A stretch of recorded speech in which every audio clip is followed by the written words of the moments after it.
मित्रों, क्रांति की रूपरेखा पुस्तक से आपको पढ़कर सुना रहे थे स्वास्थ्य संवर्धन आंदोलन। लेखक पंडित श्री राम शर्मा आचार्य आपको आगे पढ़कर सुनाते हैं। आइए सुनते हैं, पढ़ते हैं, सुनते हैं, स्वाध्याय करते हैं और उस पर कुछ चिंतन मनन कर कुछ कार्य करने का मन बनाते हैं। मित्रों, स्थापना आरोग्य मंदिरों की भी होनी चाहिए। विद्या मंदिरों और उपासना देवालयों से कम महत्व इन्हें भी नहीं मिलना चाहिए। प्राचीन काल में यह प्रबंध हर गांव में था। भले ही पाठशाला न हो, पर व्यायामशाला अवश्य होती थी।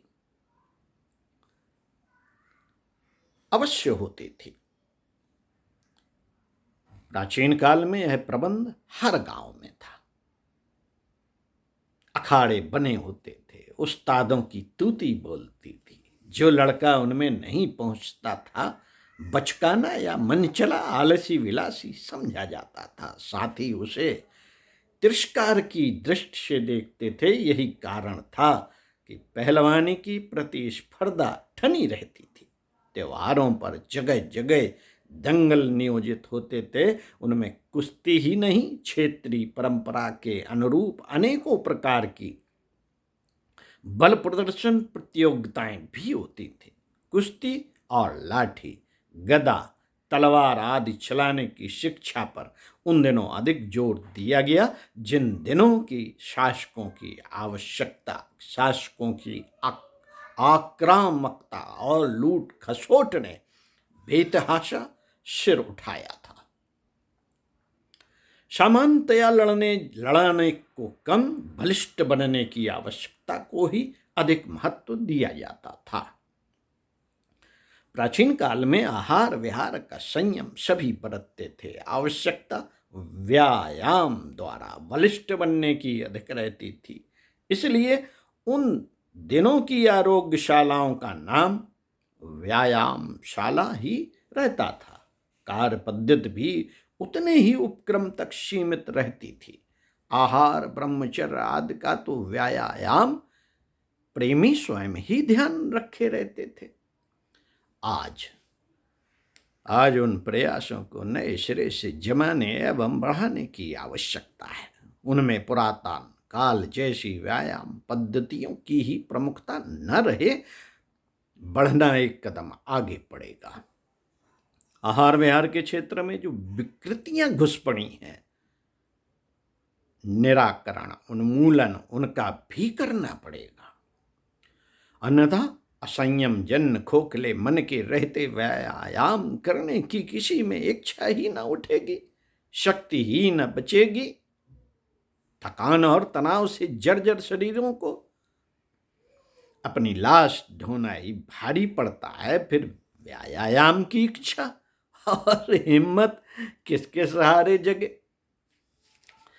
बढ़ते हुए चटोरापन ने रसोई घर को एक प्रकार से आरोग्य अनाचार का घर बना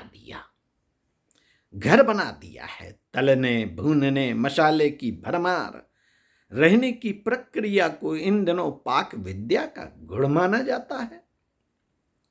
अनाज, दाल, शाक, फल सभी के छिलके उतार फेंके जाते हैं। हल्की आंच पर उबालने भर से तो कहीं काम ही नहीं चलता। फलतः कोयले स्तर का आहार उदरस्त करना पड़ता है। स्वादिष्टता के नाम पर अभक्षय को आवश्यकता से अधिक मात्रा में ग्रहण किया जाता है। फलतः अपच के साथ साथ दुर्बलता और रुग्णता की जड़ें गहरी होती चली जाती हैं। आवश्यकता चौका क्रांति की है। चौका क्रांति की भी आवश्यकता है,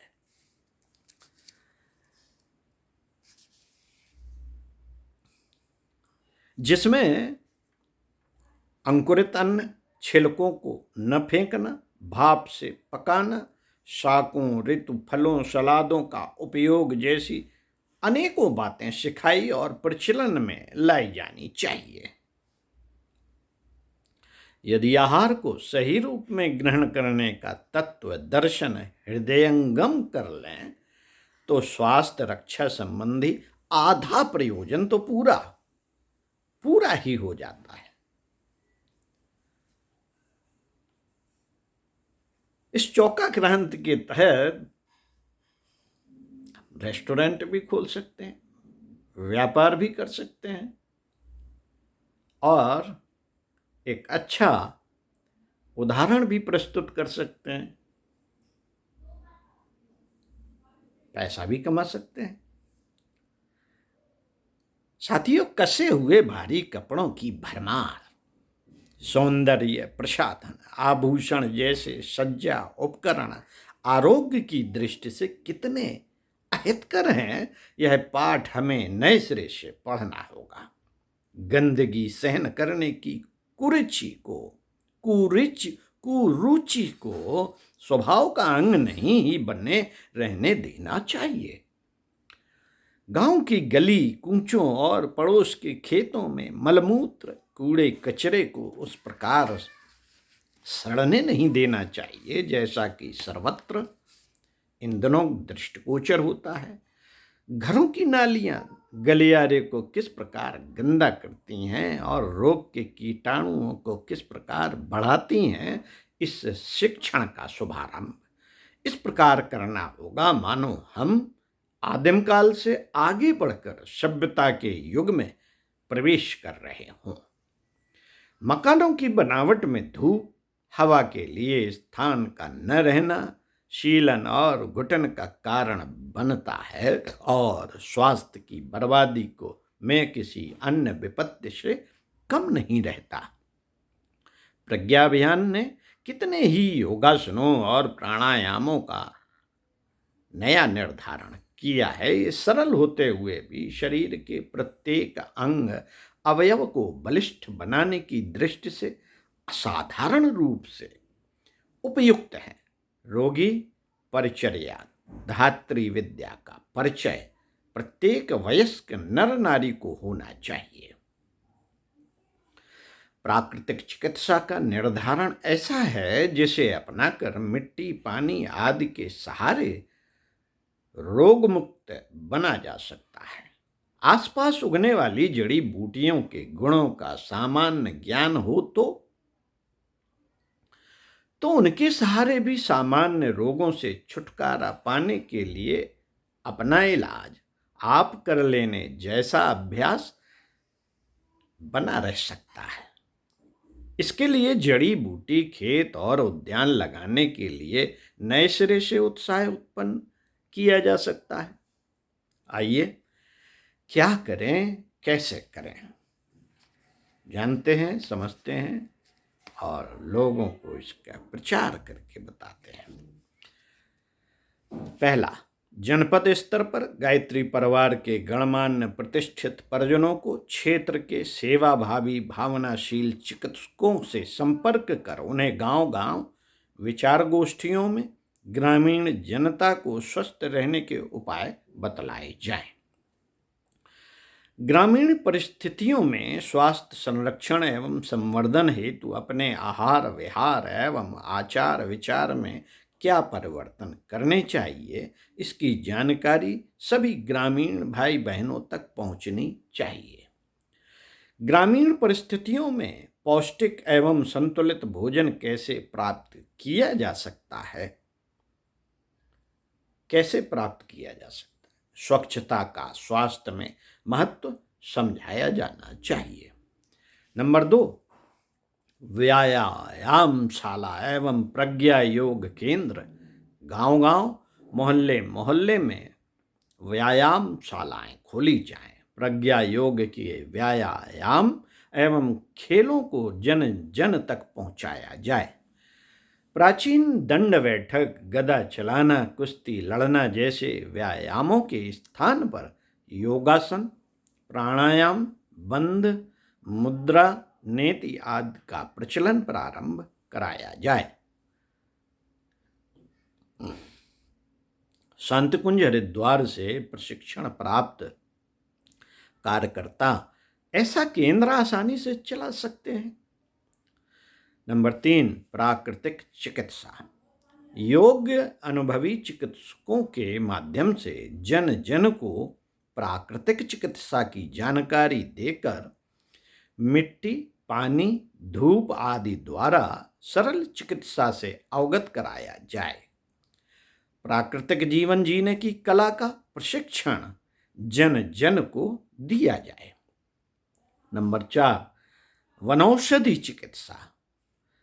साथियों, अत्यंत सरल, निरापद एवं उपयोगी वनौषधियों का चूर्ण विभिन्न रोगों से छुटकारा पाने के लिए बहुत लाभदायक सिद्ध होता है। इसका व्यापक प्रचार किया जाए।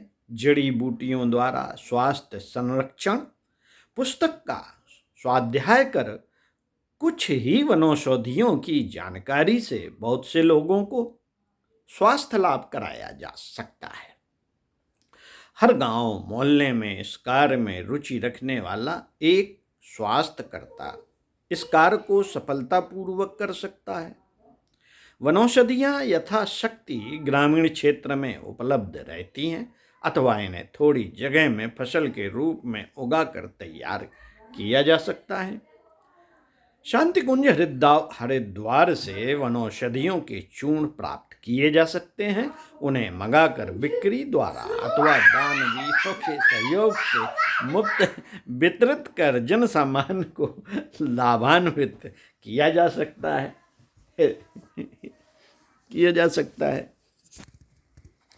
साथियों, स्वास्थ्य संवर्धन एवं पुस्तकालय, स्वास्थ्य एवं पुस्तकमाला युग निर्माण योजना मथुरा द्वारा स्वास्थ्य संवर्धन एवं संरक्षण हेतु स्वास्थ्य की हर समस्या पर अत्यंत उपयोगी साहित्य प्रकाशित किया गया है।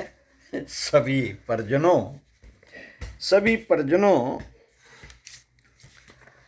परिजनों को ये पुस्तकें अपने आप मंगाकर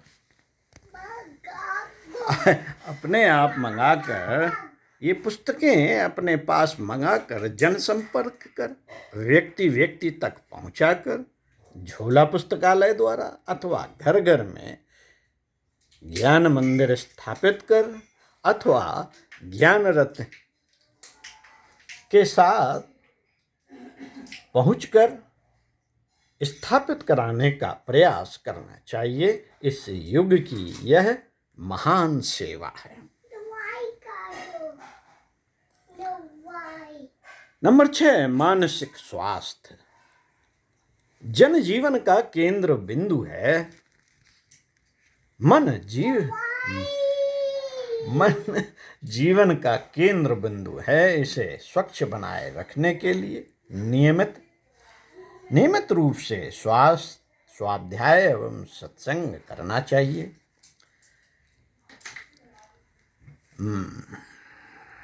स्वाध्याय एवं सत्संग के माध्यम से नियमित रूप से सद्विचारों की गंगोत्री मन के विकारों को धोकर उसे स्वच्छ एवं स्वस्थ करती रहती है। जिस प्रकार स्थूल शरीर को रोज साफ करना होता है, जिस प्रकार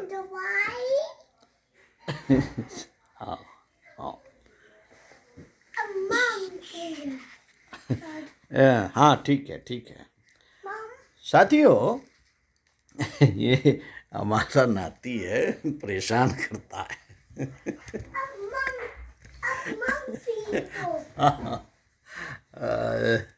मानसिक स्वास्थ्य के बारे में आपको बता रहे थे थोड़ा सा।